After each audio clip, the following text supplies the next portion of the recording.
Hi there, this is Nicole from Right at Home, and today I'm doing a how-to video for our brand new Watercolor Swatches stencil set. Watercolor Swatches is a 6 by 9 inch stencil set that has two pieces. The top stencil has our logo and the stencil's name etched into the bottom corner. The first stencil features long swatches, and the second stencil has smaller, more condensed swatches, and I'll be showing you how to use them both to create colorful backgrounds for your card projects. I'm starting off with a piece of white cardstock that is slightly larger than an A2 sized panel, and I'm adhering it to a piece of scratch paper. I'm bringing in the first stencil with longer swatches and adding some of our ink blending tape to keep it in place and mask off any open areas where I don't want to add ink. For this first background, I'm going for a rainbow look, so I'm starting with a pink ink at the top. Here I'm using Distress ink in Picked Raspberry, and I'm just inking on that color using a blending brush. Once I added enough color, I peeled off the stencil and you can see how fun and realistic the swatch looks. I'll move on to my second swatch, again using the first stencil. I'm making sure that my second swatch overlaps with the first so that as much of my background is covered as possible. This will also help you add in more colors if they overlap. For my second color, I'm using Candied Apple Distress ink.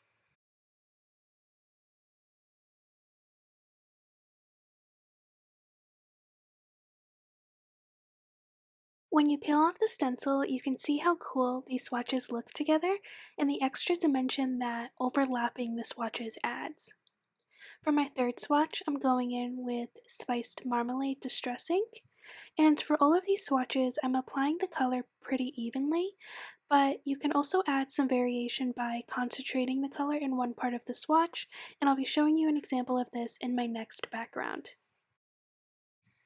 For my yellow swatch, I'm using mustard seed. For green, I used twisted citron. For blue, I used peacock feathers. And finally, for purple, I used wilted violet.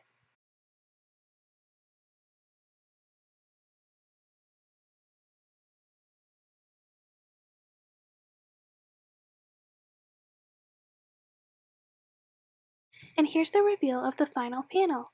You can see how fun all the swatches look when they're overlapped and how they allow you to cover a background with a lot of color and texture.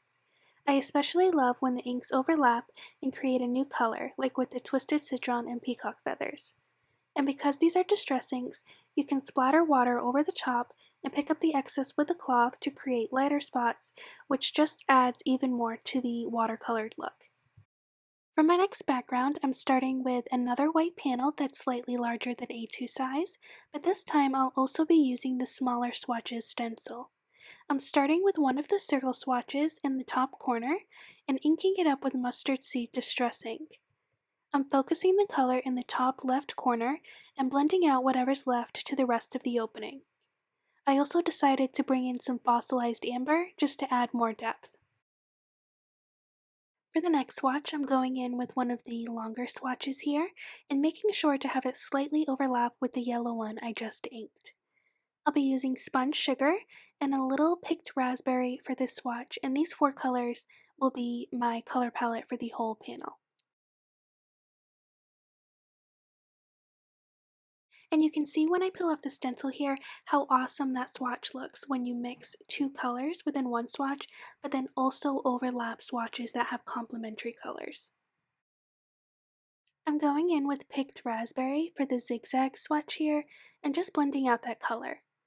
For the next swatch, I at first covered it completely in spun sugar, but then decided to bring in some mustard seed on the right side, and I love how that looks in the end.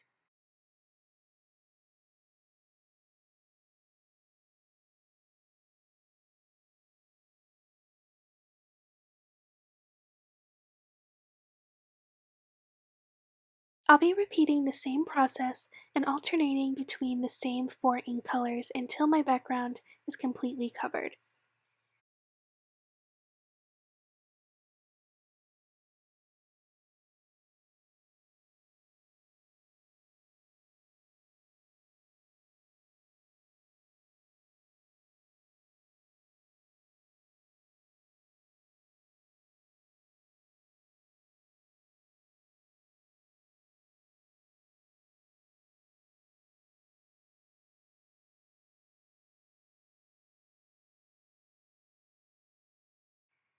And here's the final panel. You can see how much dimension and interest we created in each individual swatch by simply concentrating the color in one area and blending it to another. I think this technique is so fun and definitely helps bring the swatches to life.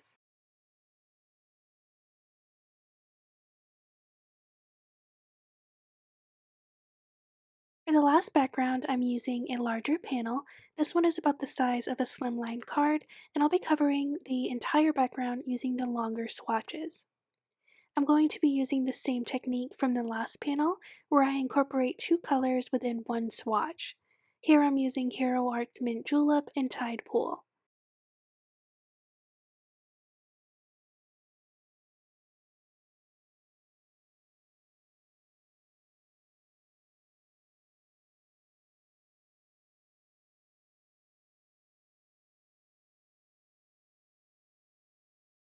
When I moved on to the next swatch, I decided to switch the order of the colors, so I put Tide Pool on the left here instead of the right, just so that there's even more interest when they overlap.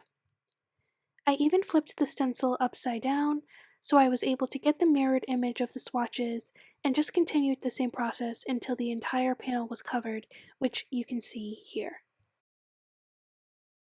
I love how these swatches are sized perfectly to help you cover smaller A2 sized backgrounds and larger ones like this one for slimline cards.